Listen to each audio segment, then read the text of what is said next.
Hey, this is Mr. Brown. I'm going to talk to you today about Google Forms and how to use those in your classroom.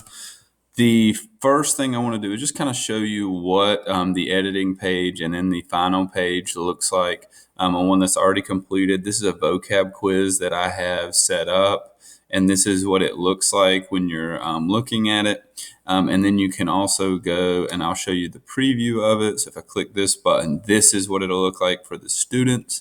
One of the things that I recommend doing if you're going to use these is have students go full screen because if you're going to do these as quizzes, they can quickly switch tabs and stuff. It's a little bit slower for them to switch it from full screen. So I highly recommend that. You can also print these as well if that's something you're interested in. The next thing that I want to talk about is how to make a new form. So I'll come back to this in a minute, but I want to go over how you make a new one. They have several templates, and you can click and go to the gallery of how to do it.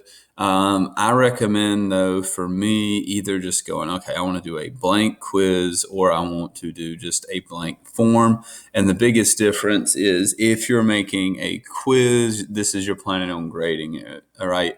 If you're doing the blank form, this is better for just getting data on something like a survey. So if you want to know, like, background knowledge or student interests or whatever it may be, you're just gaining information and there's not necessarily a right or wrong answer. The blank one is your best bet. The blank quiz is better if you are going to assess students. You will probably use both at some point. I've used both, but for now I'm going to show you blank quiz because that's what I use more often in the classroom, and you will probably find that you use it more often as well. So if I go to blank quiz, and it's going to take a second and load, but the first thing is just going to come up. You're going to need to title it. I recommend going ahead. There's a title here is like the official document title, and the title here is what students will see. So if the little trick to it is if you title your quiz here, so I'm just going to call this one quiz. And then if I go over here, notice the default name was blank quiz. If I go and delete that and click, it'll say, okay, this is an untitled form. But when I click it again, the quiz title that I'd put here already pops up. So if you put it here first, if you do, it'll work like that. It does not work in reverse. So that's the reason I did it in the order that I did it. The next thing, people like to look at the theme with it, and this is important. You can choose a color, or you can choose an image. There's also options to go with your font style and then the background color, and you can see kind of how I'm playing with this. And these options do adjust based on the option that you choose. Okay. And again, it does give you a handful of options that you can do for your formatting and how you want to make it look. The next thing with this is if you want to go with an image as the header, and I usually do this, it just makes it, I think it makes it a little more fun for your kids. So I do one, and a lot of times it's random. I may do them thematic to some extent, but I like to do a lot of sports ones. So, when you get the fall sports, you're going to see football. And depending on whether it's girls or guys, you can do spring or fall, and where you're at for soccer, right? But if it's soccer season at your school, putting that obviously in the winter, the basketball pitchers, the baseball pitcher in the spring, and then, hockey pitchers in the winter, because I just really like sports. And it's a good thing to, just tie in. And they've got a whole bunch of different options that you can choose from and go with whatever you want. And they do update these. Like some of these from the last time I've looked at it are brand new, and I haven't seen them before. And I don't know if I've seen the train, so we're just going to go with the train because that looks fun. Okay. And notice they added the train to the top of the quiz. It's nothing crazy, and it does then change the theme color. So it has to be something that goes with this theme.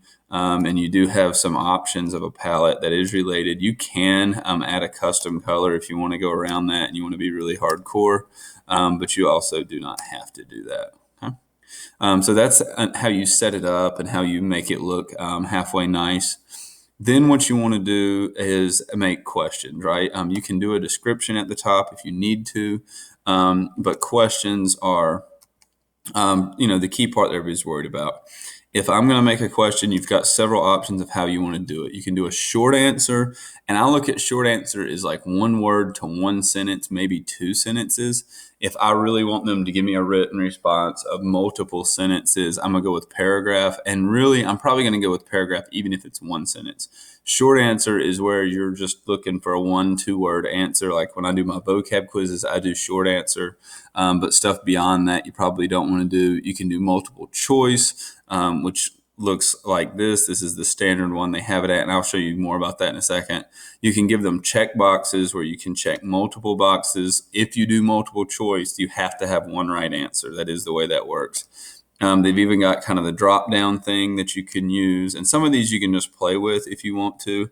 But they've even added like a checkbox grid, and really, there's all these different things that you can use. I'm pretty much using. I may do the checkboxes occasionally, but for the most part, I'm doing either multiple choice, short answer, or paragraph. That's just what works for me, but there are the other options if you want to do that. Short answer and paragraph. I'm going to do for the quiz. I'm going to do multiple choice just to show you how to do that and how the grading works, and then I'll go to my vocab quiz to show you what it looks like if you're grading short answer. Okay, but so if I'm doing multiple choice and I have my question, I'm just going to leave an untitled question like that, and I've got option 1, or maybe I just want it to be A, and then if you do something like A, it's going to let you add A, B, C, D, and I can add all. I can even add another option where they can type in an answer, which is really nice. Which especially for like a survey type thing.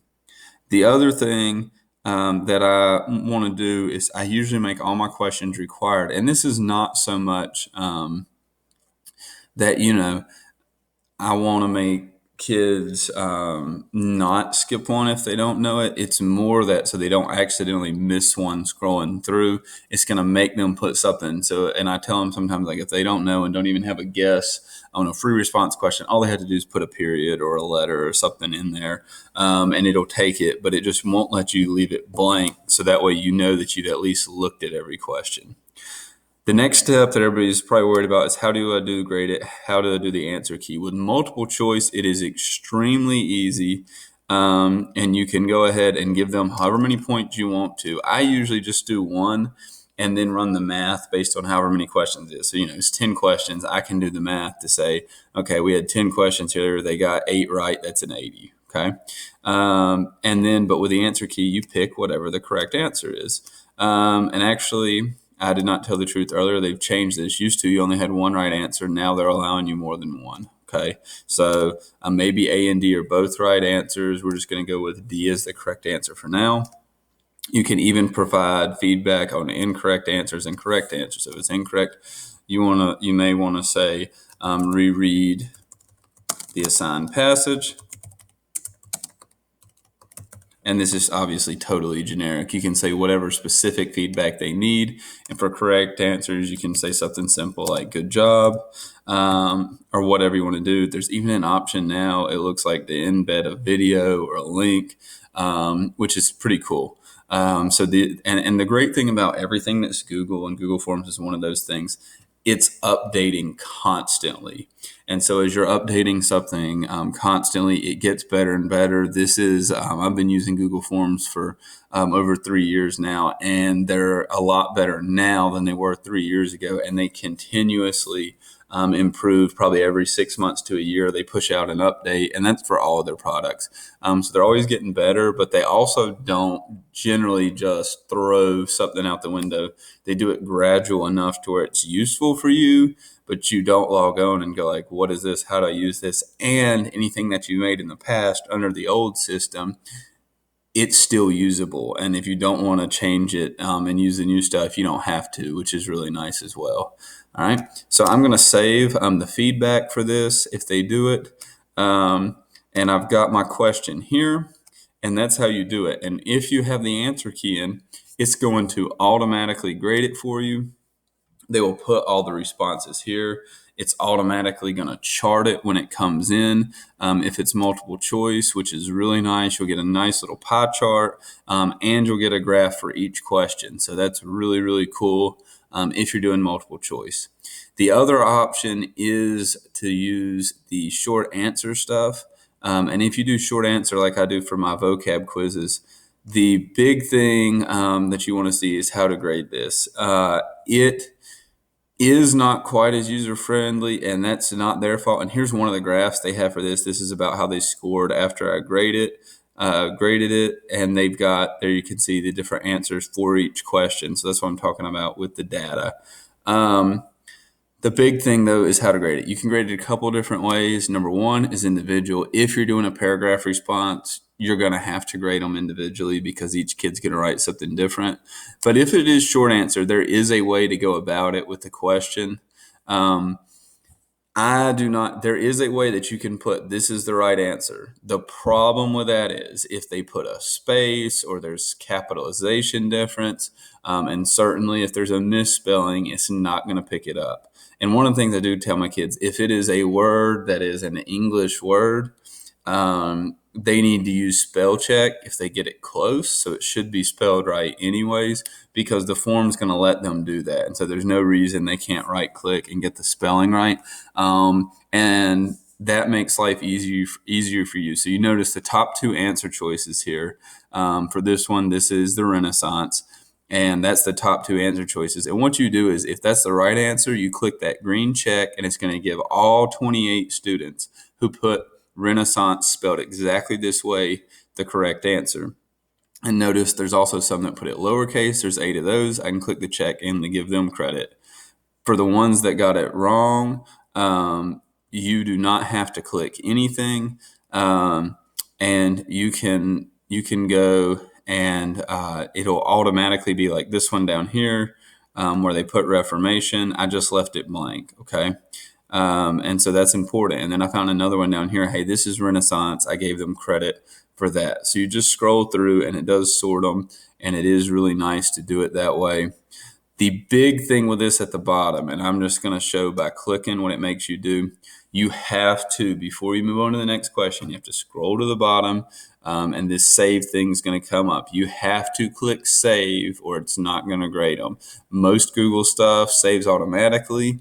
This is one thing where you have to click save. So I'm going to click save, and it'll bring me back to the top, and then I'm still on the same questions. Then I go ahead and move on to the next question. And I can go through each of these and grade them. Another little challenge to it, if you have kids take it late, you might as well grade them individually because even if they put the exact same answer, it's not going to grade that unless they update it. But at this time, it's not going to grade those automatically if it's free response. Okay. But then at the end, you can go and you can look and you can see individually how they did, or what I just use, I just go to the summary thing and you can scroll down and see their names and see how they did on that. Okay. So that's how the grading system works in this and with the questions and stuff. And this is how you use this to grade students' quizzes. The other thing with Google Forms that I want to kind of end with is how to organize these and use them. So I reuse these quizzes over and over each semester. It's one of those things for these. They know exactly what's coming. It's how much did they study for it will determine how well they did. And I do have a Quizlet page set up, which I can do another video on talking about how to use Quizlet and use that resource in your classroom. But I also just want to say, like, this is week 8 vocab quiz S20. And what I do, you can go each semester and you go at the top and you hit these 3 dots and you click make a copy. And I can copy the quiz and I can delete out, copy of, and I would make it as like when I roll around, if I teach world in the fall, I would actually do F20. So my system is just S20 is spring of 20 F20 is follow 20. And that's my numbering system with stuff. And what I do once I make that copy of the quiz, then it's a brand new quiz, but it won't have all the responses in it. So I'm not stuck trying to filter through students from previous semesters that taught it, but I've got the same quiz ready to go with just a couple of clicks. So that's really important to do that. And then once you hit OK, it'll make it. You can also click and go ahead and organize what folder you want in your Drive. And I have another video about how to use Google Drive and stay organized if you want to check that out as well. Okay, that's it for the video on how to use Google Forms. I hope it was helpful. If you have any questions, please let me know. And I hope that you have a great day.